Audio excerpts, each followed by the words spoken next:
terkait tadi kan Once lakukan preskon juga bang, dan pihak Ahmad Dhani gimana bang? Ya, pertama sedianya Mas Dhani ini tadi sudah terjadwal di sini untuk konfes, hanya mendadak pada buku dan Pak Prabowo. Hari ini kita merespon apa yang disampaikan tadi oleh kuasa hukum Once dan Once sendiri, ya, bahwa ada statement yang menanggapi apa yang selama ini viral soal larangan Mas Dhani, ya, menyatakan bahwa tidak boleh menyanyikan lagu-lagu Dewa, dan tadi kuasa hukumnya bilang bahwa ini tidak ada masalah hukum, ini hanya sensasi saja, kan begitu kurang lebih. Nah, ini kita respon kalau jawaban seperti itu tentu harus ditanggapi secara normatif, bahwa apa yang dihimbau ini tentu kita ada dasar hukum, ya, ada reasoning, ya. Kembali lagi kita ini harus tunduk pada undang-undang hak cipta, ya, dirujuk pasal 9, juga ada ancaman pidananya di pasal 113 ketika kemudian seseorang mengambil manfaat secara komersil, ya, atas ciptaan orang lain. Tentu ketika tidak mendapatkan izin ataupun lisensi dari yang bersangkutan, ancamannya hukuman pidana 3 tahun dan ancaman denda 500 juta. Nah, jadi ini jelas sekaligus juga menyampaikan bahwa ini sebagai somasi terbuka. Jikalau kemudian tetap bersikukuh atas himbauan ini tidak digubris, ya tentu akan berkonsekuensi hukum. Kita akan mengambil langkah-langkah hukum ke depan. Ya. Misalkan, itu kan diatur juga di pasal 23 atau di PP nomor 56-nya. Ya, sementara ini LMKN turunannya bahwa besaran royalti, tarif royalti itu kan diputuskan Kementerian Hukum dan HAM. Itu sudah habis masa berlakunya sampai 2017. Ya. Kalau kemudian merujuk pasal 23, artinya pasal 23 ini tidak operatif dan kita kembali lagi ke pasal 9 Undang-Undang Hak Cipta. Gitu. Jadi tentu dalam hal ini harus saling menghargai dan menghormati profesi dan hak kekayaan intelektual seseorang. Jadi Mas Dhani dalam hal ini sebagai pencipta, dia menghimbau untuk kemudian melarang lagunya dinyanyikan ketika kemudian dan itu membuat ada nilai manfaat ekonomi juga bagi yang menyanyikan, ada nilai komersil. Sementara sekarang dia sedang sibuk konser, padat konser, tour dan lain sebagainya dengan materi yang sama menyanyikan lagu Dewa, gitu loh. Kan ini tidak elok dan tidak elegan. Jadi itu yang ingin kita sampaikan, sekaligus ini dari somasi terbuka. Bang, memang selama ini ada kerugian bang dari seorang Ahmad Dhani atas apa yang dia inginkan, nggak boleh dibawain lagu oleh siapa-siapa. Ini Once loh, bukan orang lain gitu kan? Ada kerugian gak sih bang? Loh, iya dong. Dia kan sudah mencipta lagu, dia kan sudah berkarya, dan itu karya dan hak intelektual itu dijamin oleh undang-undang, ya kan? Ketika kemudian yang menikmati atas karyanya orang lain, yang menikmatinya orang lain, nah tentu kan rugi dia secara material ataupun imaterial, ya kan? Tentu ada kerugian. Tapi sebetulnya hal begini ini tinggal dikomunikasikan saja. Mas Dhani ini orangnya egaliter dan orangnya nggak kaku.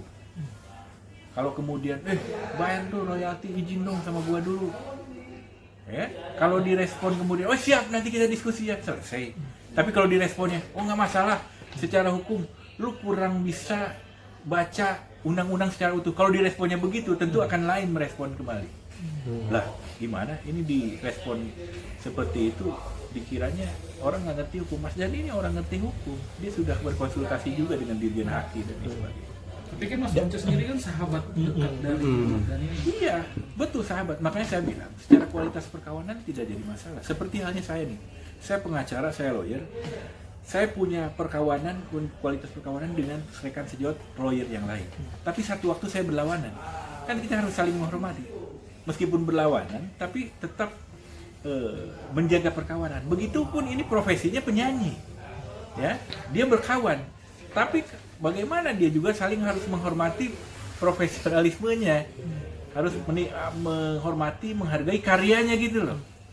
Jadi sekarang ini kita harus jadi manusia modern, ya. Kualitas perkawanan ya kualitas perkawanan, tapi harus dihargai dong, dihormati profesinya. Dia sebagai pencipta yang menghasilkan karya lagu dan sebagainya. Bang, tadi pembahasan dari pihak Once katanya kalau mengcover itu nggak apa-apa bang ya, cover asli ya. Yang nggak boleh itu merubah, mungkin merubah aransemen, merubah lirik. Itu gimana bang tanggapannya? Ya silahkan, itu sah-sah saja mau berasumsi.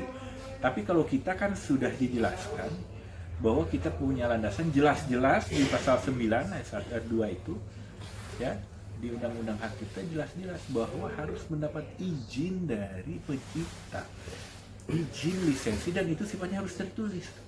Bahwa kemudian diatur lebih lanjut dalam PP dan ada perantara lembaga, ada LMKN, ada apa yang mengaturnya, ya kan? Pembayaran royalti itu mekanisme. Tapi bahwa prinsipnya, ya, itu harus mendapatkan izin. Itu harus mendapatkan izin.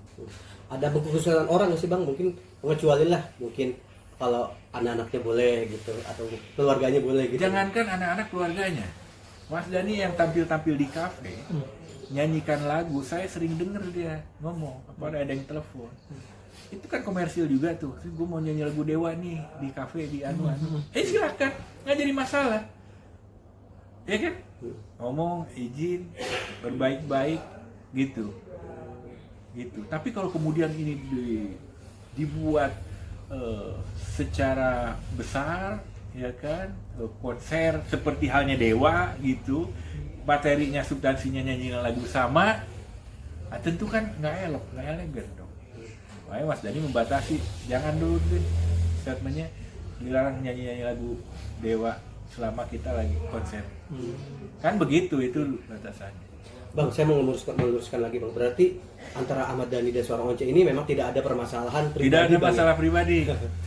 Tidak ada masalah pribadi. Tapi kalau satu sama lain punya argumentasi normatif, maka kita harus hargai bersama. Once misalkan meresponnya dengan normatif.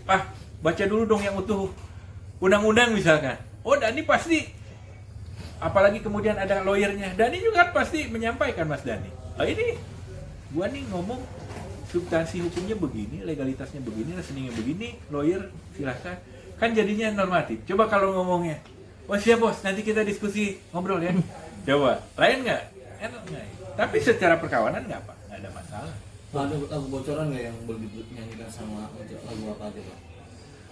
Lagu-lagu dia berdua kan? Iya, pokoknya yang dibatasi kalau saya ingin menyampaikan lagu-lagu yang Mas Dhani ciptakan di luar yang Once ciptakan, itu aja. Berarti di luar lagu bersama ciptaan Once boleh dinyanyikan oleh Once, begitu ya bang ya, intinya. Nanti bisa langsung ke Mas Dhani itu disampaikan ya. Tentu kalau Once menyanyikan itu dia punya hak atas itu, gitu. Kalau dia berkarya atas itu, kan gitu. Karena kan Once juga bilang ada beberapa lagu yang dia ciptakan bareng sama Dhani, jadi dia bisa ada hak untuk menyanyi di sini. Iya, setahu saya itu satu ya, Pak. Cemburu apa? Cemburu ya. Bang, emang sorry bang, awalnya itu kronologis seperti apa sih bang? Dhani akhirnya ada polemik seperti lagu tidak boleh bilang. Cerita Abang awalnya seperti apa sih, intinya aja bang awalnya? Sedikit. Saya sih Yang abang tangkap. tempo hari komunikasi beberapa kali, sering nyanyiin lagu Dewa, tentu dalam show, dalam konser tanpa izin gitu loh. Diawali oleh itu, banyak yang dia lakukan. Kan lain dengan siapa namanya, Ari Lasso kan? Kan sehelo-sehelo aja biasa aja, nggak jadi masalah. Tapi kok ini nggak ini gitu loh, tidak ada Izin. Tidak Nggak ada ngomong ke Mas Dhani gitu maksudnya. betul, jadi tidak ada etika atau saling menghargai profesi. Saya rasa kalau gue mau nyanyi ini ya dan lain sebagainya, atau kemudian setelah itu ada royalti atau apa kan, itu selesai tanpa harus ada perantara. Itu kan mungkin beberapa kali di awal itu, terakhir yang saya tahu karena momentumnya Dewa sedang padat konser, ya kan, dan ada beberapa pertunjukan yang sama yang direncanakan atau sudah terjadi, Once dengan materi lagu-lagu Dewa yang sama. Nah tentu ini akhirnya terakumulasi dan statement keluar, udah Sementara statementnya kan itu dulu deh. Sampai kemudian Dewa Setelah konser, nah itu tahan dulu deh, kan gitu. Itu. Bang, tapi maksudnya tadi kan statementnya Bang Ahmad Dhani kan bilang kalau ini kan masih konser nih. Iya. Apakah setelah konser akan ada solusi untuk Bisa jadi setelah konser menurut saya apa ada komunikasi Iya. dan lain sebagainya, nah selesai. Tapi kalau diresponnya serba kaku normatif, nah tentu masing-masing kan punya pendapat hukumnya sendiri. Silahkan kita uji gitu. Karena tadi ada sempat juga nanya Once bakalan mau nyanyiin lagu Dewa lagi, dan dia bilang belum tahu. Itu jadi kayak agak canggung, agak renggang gitu bang. Oh. Setelah kejadian gimana nih? Iya, itu karena tadi respon yang dibuat, himbauan yang Mas Dhani sampaikan berkali-kali, direspon kaku dan normatif. Oh ini nggak ngerti nih, nggak baca undang-undang utuh atau apa. Kan jadinya kalau direspon kaku lain. Tapi kalau diresponnya brotherhood nih, oh siap bos, kita diskusi nanti ya, pasti lain.